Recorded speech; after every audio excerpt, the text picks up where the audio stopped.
اصول کے مطابق، یہ فریق مخالف کی کتاب ہے جس کا نام حملہ حیدریہ ہے اور صفحہ نمبر 127 ہے۔ اسی طریقے سے تفسیر برہان ہے، اس میں بھی یہ واقعہ موجود ہے، اور فریق مخالف کی اپنی سند کے ساتھ یہ واقعہ موجود ہے کہ حضرت علی رضی اللہ عنہ نے اس بات کا انکار کیا۔ اب ہم فریق مخالف سے الزامی طور پر پوچھتے ہیں کہ اس کا کہنا کہ اللہ کے نبی علیہ السلام کی بات کا جس نے انکار کیا، جس طریقے سے شیطان نے اللہ کی بات کا انکار کیا تھا، تو وہ کتنا بڑا مجرم ٹھہرا، اس سے بڑا مجرم کون ہے؟ اب ہم فریق مخالف سے پوچھتے ہیں تمہاری کتابوں کے مطابق اب تم بتاؤ اپنے فتوے کے مطابق کہ حضرت علی رضی اللہ عنہ بھی تمہارے فتوے سے بچتے نہیں ہیں، اور تم نے کہاں جا کر کس کو ٹھہرا دیا ہے؟ اور دوسرا، اس شخص نے، اس لیے ہم کہتے ہیں کہ اس مذہب کا نہ صحابہ کرام سے تعلق ہے نہ حضرات اہل بیت سے تعلق ہے۔ جس طرح یہ صحابہ کرام کے گستاخ ہیں، اسی طرح حضرات اہل بیت کے بھی گستاخ ہیں، جیسے انہوں نے اپنی کتابوں میں لکھا ہے کہ حضرت علی رضی اللہ عنہ نے اللہ کے نبی کے حکم کی نافرمانی کی۔ اور صرف ایک واقعہ نہیں ہے، اس کے اوپر فریق مخالف کے کتاب کے سینکڑوں واقعات موجود ہیں کہ اللہ کے نبی علیہ السلام نے خلافت حضرت علی کو دی تھی، اور حضرت علی نے حضرت ابوبکر صدیق کے ہاتھ پر جا کر بیعت کر لی۔ تو فریق مخالف سے یہ بھی سوال ہے کہ اگر اس بات کو دیکھا جائے تو اس صورت میں بھی حضرات اہل بیت ان کے اصول کے مطابق مجرم ٹھہرتے ہیں، کہ صرف اہل بیت نے یہ نہیں کیا بلکہ جو بڑے مجرم تھے ان کے ہاتھوں پر ان کے اصول کے مطابق جا کر بیعت کر لی، حضرت ابوبکر صدیق کے پیچھے نمازیں پڑھتے رہے۔ اور اس کا دوسرا سوال کرنا کہ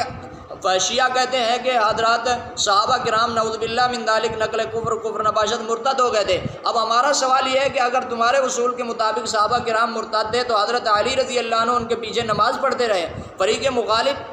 ان شیعہ مذہب کے اصول کے مطابق اگر دیکھا جائے تو حضرت علی رضی اللہ عنہ کی ساری زندگی کفر کی حالت میں گزری ہے، اس لیے کہ جن کو حضرت علی رضی اللہ عنہ نے امام مانا اور ان کے ہاتھ پر بیعت کی تو فریق مخالف کے اصول کے مطابق وہ کافر تھے، اور حضرت علی نے کافروں کو اپنا امام بنایا۔ اور جس کا امام کافر ہو تو اس کے بارے میں کیا کہا جا سکتا ہے کہ اس کا حکم کیا ہے؟ اب فریق مخالف خود بتائے اور خود فتویٰ دے کہ ان کے اپنے اصول کے مطابق حضرات اہل بیت کہاں کھڑے ہیں۔ ایک شیعہ ذاکر کا یہ سوال تھا، اور دوسرا اس شیعہ ذاکر نے یہ سوال کیا کہ حجرہ کا لفظ استعمال کیا گیا، طبقات ابن سعد سے حوالہ پیش کیا، اور حجرہ کا معنی ہوتا ہے ہدیان بکنا۔ حالانکہ یہ شیعہ ذاکر نہ تو گرامر سے واقف ہے اور نہ قرآن مجید کے آیات سے واقف ہے۔ اگر یہی بات دیکھتا کہ صحابہ کرام نے اللہ کے نبی علیہ السلام کے لیے حجرہ کا لفظ استعمال کیا ہے تو حجرہ کے معنی چھوڑنے ہوتے ہیں، ترک کرنا، تو اس صورت میں اگر دیکھا جائے حجرہ، کیا اللہ کے نبی علیہ السلام ہمیں چھوڑ کر جا رہے ہیں، اس دنیا سے رخصت ہو رہے ہیں؟ تو کوئی سوال ہی نہیں بنتا۔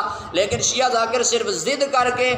اپنے معنی کو بیان کرنے کے لیے، اور دیکھتا نہیں ہے کہ یہ فتویٰ پھر کہاں تک جا کر پہنچتا ہے کہ اللہ تعالیٰ نے خود قرآن میں یہی لفظ اپنے نبی علیہ السلام کے لیے استعمال کیا ہے۔ پھر تو فریق مخالف کے اصول کے مطابق، شیعہ مذہب کے اصول کے مطابق پھر یہ بات بنتی ہے جیسے یہ شیعہ ذاکر بیان کر رہا ہے، پھر اس صورت میں تو یہ مسئلہ بنتا ہے کہ نعوذ باللہ من ذالک اللہ تعالیٰ نے اپنے پیغمبر کے لیے ایسے غلط لفظ استعمال کیے ہیں اور قرآن بیان کر رہا ہے، پھر اس صورت میں تو یہ مسئلہ بنتا ہے کہ نعوذ باللہ من ذالک اللہ تعالیٰ نے اپنے پیغمبر کے لیے ایسے غلط لفظ استعمال کیے ہیں اور قرآن مجید میں۔ اور پھر اس صورت میں دیکھا جائے تو اس شیعہ ذاکر کا فتویٰ نعوذ باللہ من ذالک نقل کفر نباشت اللہ تعالیٰ کی ذات پر بھی جا کر پہنچتا ہے۔ سورۃ المزمل ہے، اور یہ شیعہ ذاکر قرآن کی آیات سے بھی واقف نہیں ہے، اور الفاظ کا معنی بھی غلط کرتا جا رہا ہے، اور گرامر سے بھی واقف نہیں ہے۔ اب اس صورت میں دیکھا جائے تو سورۃ المزمل ہے، سورۃ مزمل کی آیت نمبر 10 ہے، جس میں اللہ رب العالمین نے خود حجرہ کا لفظ اپنے پیغمبر کے لیے استعمال کیا ہے۔ فرمایا وَاهْجُرْهُمْ هَجْرًا جَمِيلًا، اے میرے محبوب آپ ان کو چھوڑ دیں، اچھے طریقے سے چھوڑ دینا۔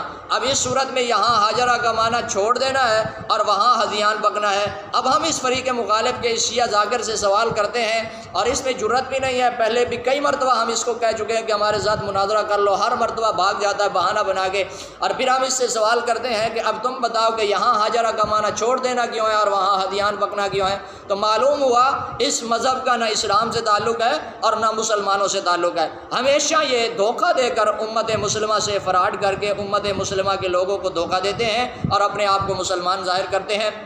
دعا ہے اللہ پاک ہم سب کو، اور اس مذہب کی بنیاد بھی اسلام کے خلاف ہے، دعا ہے اللہ پاک ہم سب کو صحیح طریقے سے حق سمجھ کر عمل کی توفیق نصیب فرمائے، اور جھوٹے مذہب سے، صحابہ اور اہل بیت کے دشمن مذہب سے ہم سب کو اللہ رب العالمین دور رکھے۔ وآخر دعوانا ان الحمد للہ۔